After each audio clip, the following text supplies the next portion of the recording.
Hello everyone, welcome back on my YouTube channel. आज हम consumer behaviour में discuss करेंगे कंज्यूमर फोरम के बारे में। ठीक है, कंज्यूमर फोरम क्या है, क्या इसके टाइप्स हैं, वो ये टॉपिक आज हम डिस्कस करने वाले हैं। A very good morning to all of you. Let's start consumer forum. Okay, consumer forum are special court which address consumer complaint and grievances. ठीक है, अब यहाँ पे जो हम बात कर रहे हैं कंज्यूमर फोरम की, consumer forums are related to consumer complaints and grievances. The consumer who are facing, who are feeling misleading wrong practices regarding product and services. For due to these reasons they can file a complaint in the consumer forum और consumer court. ठीक है, तो वो जो consumer है वहाँ पे एक फाइल कंप्लेंट कर सकते हैं और अपने राइट्स के अगेन वहाँ पे वो लड़ सकते हैं। ठीक है, जैसे सपोज हम बात करते हैं, यहाँ पे पहले बात कर लेते हैं प्रोडक्ट एंड सर्विसेज की। जब कोई भी मैन्युफैक्चरिंग की अगर हम बात करें या फिर किसी भी मार्केटर्स की मार्केट कॉन्सेप्ट की बात करें, तो जो भी प्रोडक्शन है, जो भी प्रैक्टिसेस हैं, वो सारी लीगल यानी कि जो भी एक्ट बने हुए हैं हमारे, उनके दायरे में हमें करनी होती है। ठीक है, जैसे सपोज हम बात करते हैं प्रोडक्ट एंड सर्विसेज के बारे में।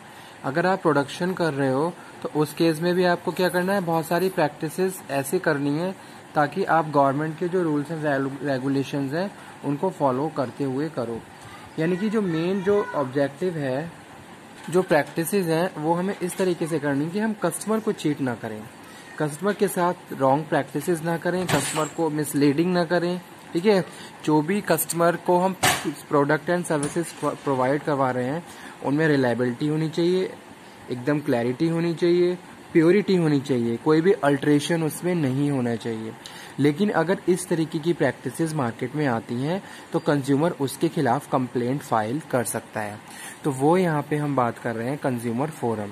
कंज्यूमर फोरम इज एक तरीके से हम बात कर सकते हैं कि ऑर्गेनाइजेशन है जहाँ कंज्यूमर अपने राइट्स के अगेंस्ट कंप्लेंट फाइल करके जो भी उसके साथ मिसलीडिंग या रॉन्ग या जो चीटिंग हुई है या फिर जो रॉन्ग प्रैक्टिसेस हुई हैं उसके अगेंस्ट वो लड़ सकता है। ठीक है, तो वो यहाँ पे हम बात कर रहे हैं consumer forum are special court which address consumer complaint and grievances. ठीक है,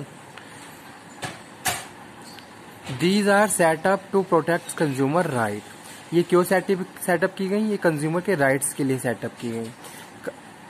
ठीक है, which are done in the form of judiciary hearings.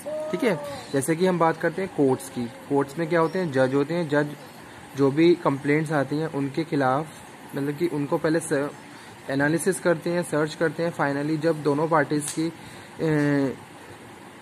Points को कंसीडर कर लेते हैं तब जाके फाइनली एक कंक्लूजन लेके आते हैं, एक रिजल्ट्स फाइंड आउट करते हैं। उसी तरीके से हम बात कर रहे हैं कंज्यूमर फोरम्स की, कंज्यूमर कोर्ट्स की। तो वहाँ पे भी क्या है, कंज्यूमर की राइट्स को, कंज्यूमर की कंप्लेंट्स को प्रॉपर्ली कंसीडर किया जाता है। उसके बाद उसके ऊपर एनालिसिस, रिसर्च, एक तरीके से सर्चिंग की जाती है और फाइनली अगर वाकई में सेम प्रूफ के मतलब कि जो भी कंप्लेंट्स हैं वो रियल निकलती हैं तो उस पर काम किया जाता है। ठीक है, तो ये कंज्यूमर फोरम बनाई इसी गई है ताकि कंज्यूमर को मिसलीडिंग ना किया जाए, उसको चीटिंग ना किया जाए, उसके साथ कुछ भी फ्रॉड ना किया जाए। जो भी बेस्ट प्रैक्टिसेस हैं उसके करते हुए फाइनली कस्टमर के इंटरेस्ट को मेंटेन किया जाए।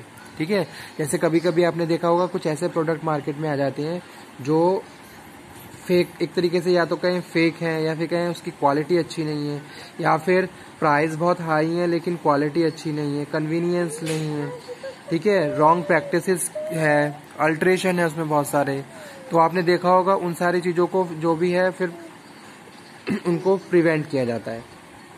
ठीक है, तो इसी तरीके से कंज्यूमर फोरम भी क्या कर रहा है, यही काम कर रहा है। कस्टमर के राइट्स के अगेंस्ट वो जाके उसको जो भी बेस्ट प्रैक्टिसेस हैं वो फॉलो करता है। Its main motive is to maintain the fair practices by seller toward consumer. ठीक है। और ये क्या कर रहा है, सेलर्स को भी क्या कर रहा है, एक तरीके से इंस्ट्रक्ट कर रहा है, मोटिवेट कर रहा है, गाइड कर रहा है, काउंसिल कर रहा है कि आप कंज्यूमर के साथ फेयर प्रैक्टिसेस फॉलो करिए। ठीक है। अगर आप इस तरीके से प्रैक्टिसेस को फॉलो नहीं करोगे तो बहुत सारे लीगल्स, बहुत सारे लॉ बने हुए हैं जिसके अगेंस्ट जाके आपको उनके दायरे में लाके पनिश किया जा सकता है। ठीक है। चाहे वो इम्प्रिजनमेंट हो, चाहे कोई फाइन हो। तो इस तरीके से क्या है, कंज्यूमर फोरम काम कर रहा है। किसके लिए, कस्टमर के राइट्स के लिए, कस्टमर के इंटरेस्ट के लिए। ठीक है। ताकि उसके साथ कोई भी मिसलीडिंग, कोई भी फ्रॉड, कोई चीटिंग ना हो रिगार्डिंग प्रोडक्ट एंड सर्विसेज। ठीक है। तो आगे हम बात कर रहे हैं टाइप्स ऑफ कंज्यूमर फोरम की। Consumer forums 3 tyre grievance redressal machinery forum है। ठीक है। यहाँ पे हम बात कर रहे हैं ग्रीवेंस रेड्रेसल। ठीक है, जो आपने HR में भी पढ़ा है। जैसे 2 पार्टीज हैं, दोनों पार्टीज में आपस में कॉन्फ्लिक्ट चल रहे हैं। अब क्या करा, दोनों पार्टीज आपस में सुलह नहीं कर पा रहे हैं, तो उन्होंने क्या करा, अपने ग्रीवेंस, जो भी उनका ग्रीवेंस है, उनको रेड्रेसल कमेटी के पास भेजा। उन्होंने मिलके उसको सर्च किया, उस पर स्टडी करी और फाइनली दोनों पार्टीज के लिए एक बेस्ट जो भी सॉल्यूशन है उसका वो लेकर आए। उसी तरीके से बात करते हैं हम किसकी, grievance redressal machinery forum, district forum, state commission और नेशनल कमीशन। ठीक है। अब यहाँ पे हम बात कर लेते हैं, 3 टाइप्स हैं। पहला है डिस्ट्रिक्ट, फिर स्टेट, फिर नेशनल। ठीक है। डिस्ट्रिक्ट फोरम क्या है ये डिस्कस कर लेते हैं। इट कंसिस्ट ऑफ प्रेसिडेंट होता है, 2 मेंबर्स होते हैं जो कि स्टेट गवर्नमेंट के द्वारा अपॉइंट किए जाते हैं। ठीक है। उसके बाद हम बात कर रहे हैं, in 1986 it had a jurisdiction to entertain complaint when the value of goods और services does not exceed 5 lakh. ठीक है। 5 लाख से ज्यादा नहीं है तो हम डिस्ट्रिक्ट फोरम में क्या करेंगे, कंप्लेंट करेंगे। लेकिन अब इसकी लिमिट बढ़ा दी गई है जो कि 20 लाख हो गई है। अगर 20 लाख तक की कोई भी लिमिट है जो आपकी कंप्लेंट में आ रही है, तो उसके लिए आप क्या करोगे, डिस्ट्रिक्ट फोरम पे कंप्लेंट करोगे। ठीक है। अब नेक्स्ट है, if the aggrieved party is not satisfy. अगर हम डिस्ट्रिक्ट फोरम की जो भी उन्होंने हमारे लिए रिजल्ट्स दिए हैं उसके हिसाब से हम सेटिस्फाई नहीं है, तो हम स्टेट फोरम को 30 दिन के अंदर कंप्लेंट फाइल कर सकते हैं। ठीक है। आज के टाइम में इंडिया में 621 यानी कि 621 फोरम्स हैं। ठीक है। और इनका टाइम पीरियड क्या होता है, term of office 5 year up to age of 65। ठीक है। नेक्स्ट हम बात कर रहे हैं किसकी, स्टेट कंज्यूमर फोरम की। तो स्टेट कंज्यूमर फोरम में हम बात कर रहे हैं, इसमें भी एक प्रेसिडेंट होता है, 2 मेंबर्स होते हैं जो कि स्टेट गवर्नमेंट के द्वारा अपॉइंट किए जाते हैं। इसकी लिमिट पहले 5 लाख थी जो अब क्या हो गई है, 1 करोड़ हो गई है। अगर इस लिमिट तक कोई भी कंप्लेंट है तो हम स्टेट कंज्यूमर फोरम में एक फाइल करते हैं। ठीक है। एग्री पार्टी अगर सेटिस्फाई नहीं है तो वो क्या करेंगे, नेशनल फोरम एजेंसी को विदिन 30 डेज कंप्लेंट फाइल कर सकते हैं। अब हम बात करते हैं किसकी, नेशनल फोरम की। इसमें एक प्रेसिडेंट और 4 मेंबर्स होते हैं जिनमें से एक वुमेन होना जरूरी है। ठीक है। एक क्या होगी, लेडी होगी, जो कि सेंट्रल गवर्नमेंट के द्वारा अपॉइंट की जाती है। ठीक है। पहले इसकी लिमिट 20 लाख थी लेकिन अब इसकी लिमिट 1 करोड़ हो गई है। अगर एग्रीव्ड पार्टी नेशनल फोरम के जो भी